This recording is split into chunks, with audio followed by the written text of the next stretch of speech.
jūtos labi, jūtos lieliski, jūtos gatavs, mašīna jūtas ideāli. Interesanti ir tas, ka esam pieteikušies superkāru klasē arī.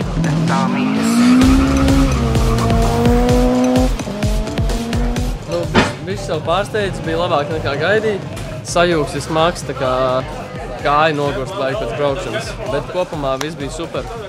Ļoti labi vadās, turās uz ceļa, viss ir perfekti. Tā kā skatīsimies, kā būs nākošajā kvalī.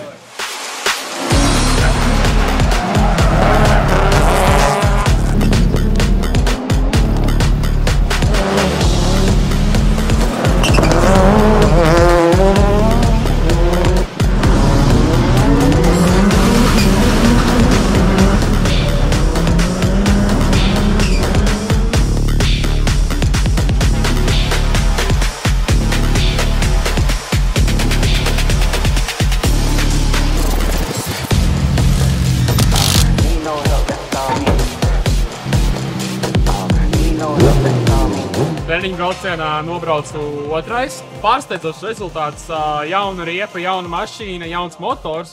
Es domāju, ka pie šāda rezultāta vainīgi ir ziemas treniņi noteikti, jo ziemas treniņi tev iemāca adaptēties pie visādām situācijām. Tad mēs ar Leonardu esam tie braucēji, kuri ir nobraukuši visvairāk ziemas treniņus, kas pieļauj mums abiem to rezultātu spēja gūt.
Starts ļoti labs, aizgāju, visi izcēli startu, gāju visiem kopā.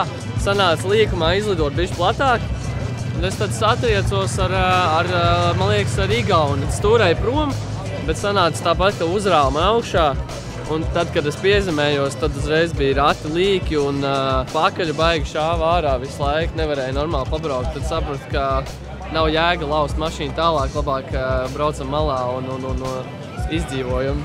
Vēl vienu gonku. Priekš tā, ka pirmā reize ar superkāru vispār braucu, es uzskatu, ka nav tik sūdīgs tas rezultāts. Super 2000 klasē man sanāca lielisks starts. Startēju no otrās rindas ārmalas. Aizbraucu gandrīz kā pirmais, taču nesadalīju trasi ar savu draugu Leonardu Patriku Lepsi, kurš uzvarēja. Un nolauzu riteni pret iekšmalu. Superkāru finālā nobraucu par 4. vietu, kas ir relatīvi negaidīts pavērsiens, ņemot vērā kādus laikus superkāri brauc, kāda viņiem ir jauda. Laikam pierādīja to, ka tomēr ar priekšpieziņu arī var superkārus nobraukt ļoti ātri un pat būt tik tuvu piedestālam.